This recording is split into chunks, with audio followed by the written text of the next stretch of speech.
welcome to my channel. Hey, this is Juanita. If you're new to my channel, welcome. Thank you for joining me today. Today I'm going to be planting a little bit more over here in this area, which gets quite a bit of sun for most of the times when it's really sunny out. The reason why I'm planting over here again is because my spiderwort, I have a spider on me. Hopefully I got him. But today I'm going to be planting a little bit more over here, what I call my porch area, because my transcentia is completely done blooming. It is just flopped over, as you can see right here. I mean, it is just done. So that is exactly what spiderwort will do, as beautiful as it is. So I'm going to cut it all the way down to the ground for the season. Once I cut that out, it's going to leave this little bare area right here.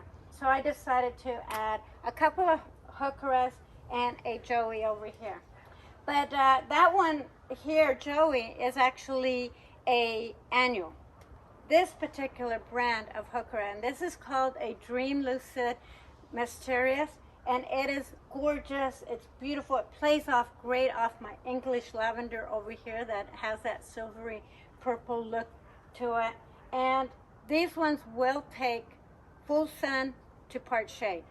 And then I'm going to be planting a couple of peach sparkle coreopsis over in that side where my lilies are, because my lilies are also coming to the end of their season, and I just want to keep that flower going. So I will take you to that area, talk about it in that spot once I get to there. But for now, I'm going to cut down, take out my whole spiderwort over here, and start planting these 3 plants here. Now, I always establish my plants with fish fertilizer because it helps the root system to get established. And it has worked for me for many years. And that is just what I do when I first start planting. So that is something I'm going to be doing today. So without further ado, don't forget to hit that subscribe button and that notification button to catch me on all my videos.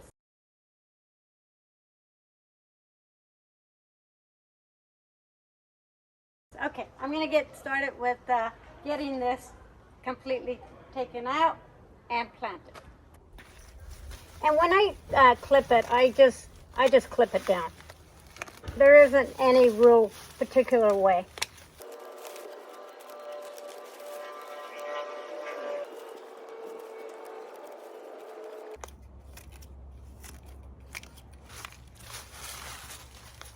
Okay, now one more.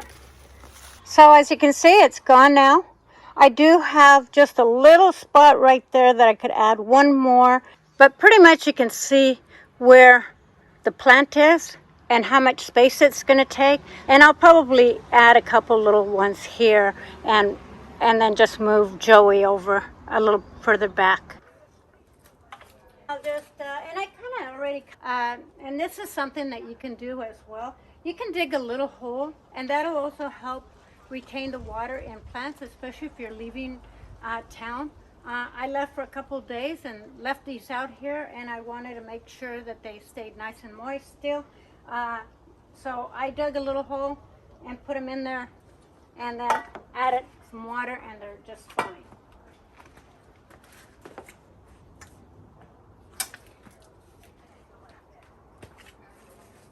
And you want to dig your hole a little larger, at least twice as large that the container is on.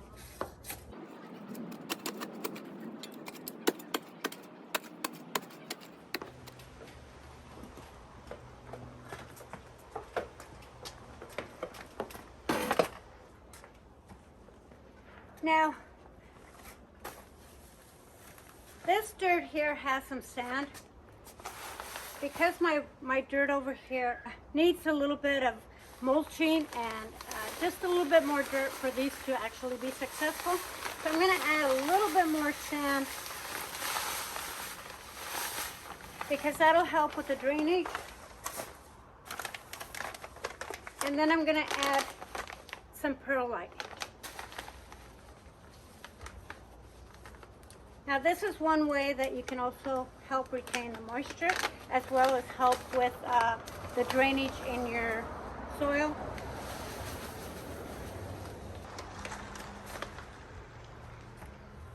I'm gonna just mix it.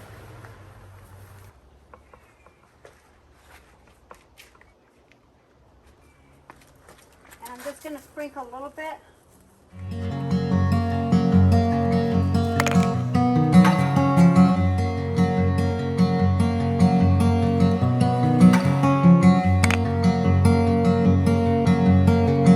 And as it turned out, it had 2 bulbs on it.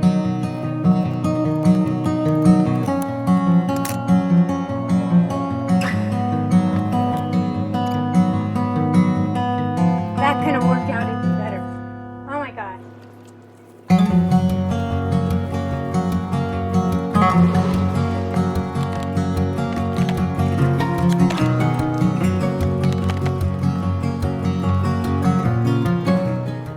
There. Doesn't that look so much prettier? And now there's still room there for my spiderwort to come up next year. So before I get started with planting over there, I want to just go over these plants really quick. Again, these are called Dream Lucid Heucheras. And as you can see, they really look really nicely against my English lavender. And my Joeys look really great. I ended up with 2 of them, like I mentioned earlier, and they just look stunning. And the colors play really well off of each other. So I'm going to bring you really close here because these are just gorgeous. The leaves on them are just this really nice vein, and I don't know how well you can see this, but the leaves here are like this really beautiful, kind of a silver tone to them. And then they go into this really super deep purple here. It's just a really stunning heuchera. I just absolutely love it. And again, this is a heuchera that will take full sun to part shade. And then over here, I have a Pelotus Joey. And I may not be saying that right, but as it turns out, like I mentioned, I ended up with 2 bulbs. And it does look like it's a root bulb for each of these plants. So hopefully they'll come back next year.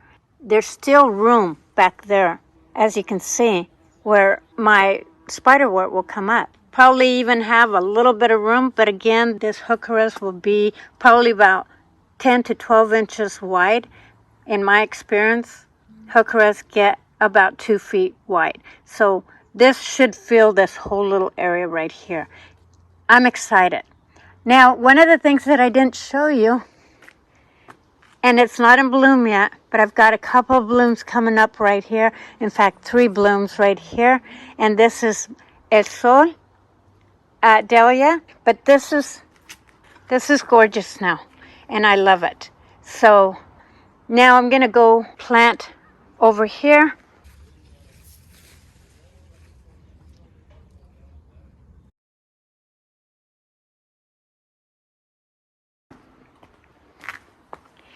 And this area right here is extremely tight.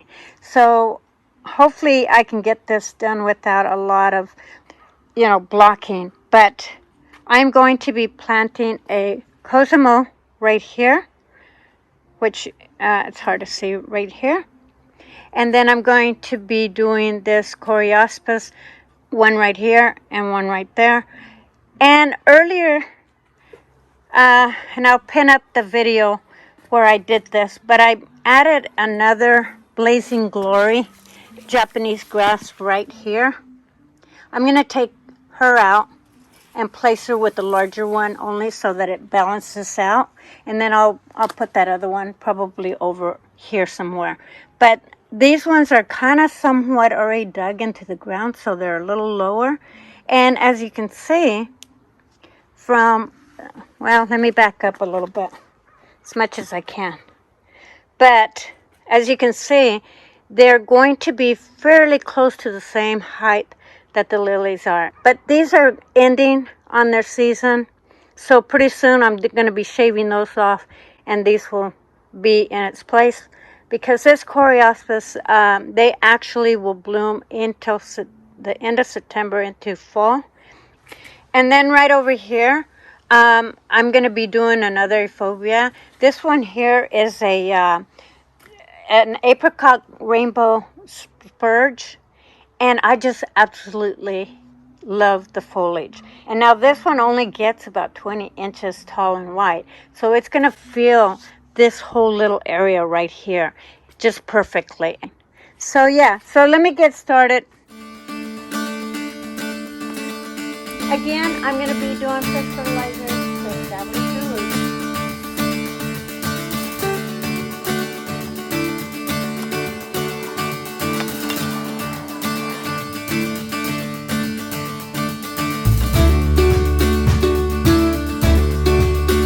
Now again, I'm going to add a little bit of fertilizer.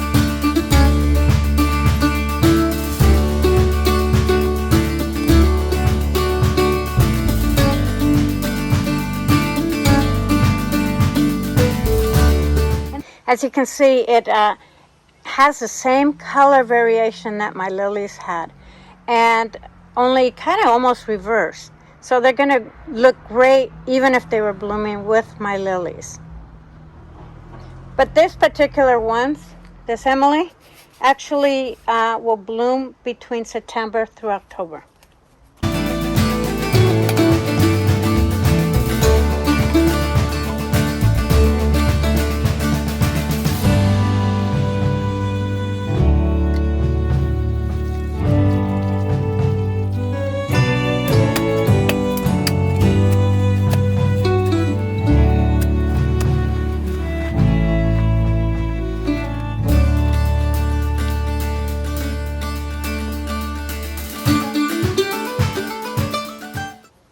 When your plant is root bound like that, when you get it out of the pot, kind of play with the bottom of it and spread out its roots. If you cut out a little bit, no big deal. It's got plenty of roots and it'll help it.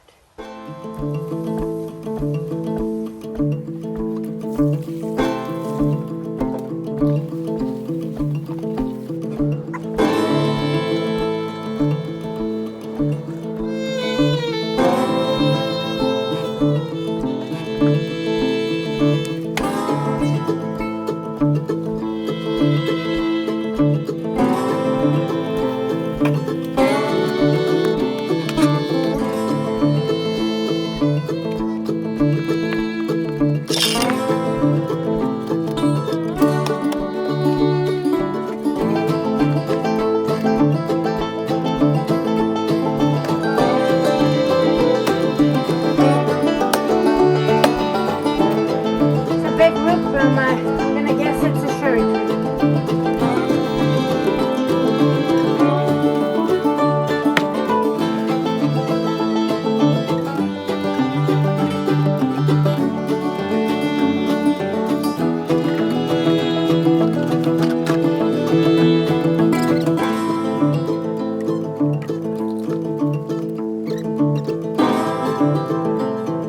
So this is the end result. And I will bring you real close so you can see the foliage.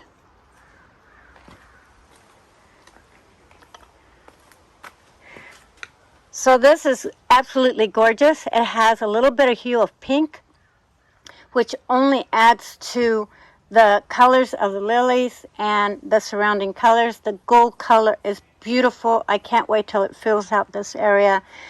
Then here's the Coreospis, and they are a little bit dirty, but beautiful, absolutely beautiful. Now these will get about 20 inches tall and about 16 inches wide.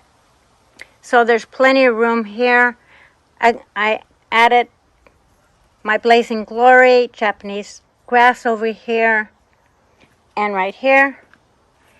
And my Crocosmos are actually going to start blooming here. And as you can see, it's already got a little bit of orange to reds there. And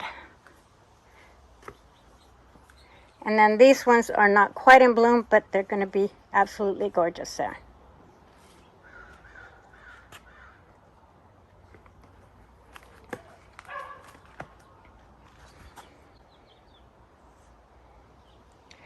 On a side note, I ended up taking out my pineapple plant there, put it in a more sunnier location. I also took out one of my Lucifer Crocosmos out of there because it was way too crowded, but everything here is blooming again. This was in full bloom. I should have shown it to you earlier. It's gone to bed for the night, but tomorrow morning it'll be completely in full bloom again. And my Dassault over here is not in bloom yet. I'm hoping that it'll start getting some blooms, but they are in yellow to red vines on them. My Rosa Sharon, if she doesn't shape up, I'm kicking her to the curb, but I'm still staying hopeful. My Salvia is doing still great. My Lollipop is starting to get out of season, but it still has some blooms. My Crocosimo had some blooms this year. My Rockin' Purple Salvia, it's done blooming again for the second time, but it's doing still great. I did add a Yarrow, which is also yellow to reds in color, which is just a complementary to this area. And my catchfly over here. Again, I love the leaf form. The leaves really remind me of a hosta because they still have like that painted leaf on them, and it's a really strong plant.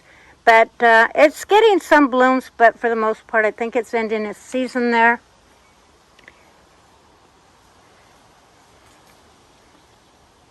My Hardy Fuchsia is still doing great.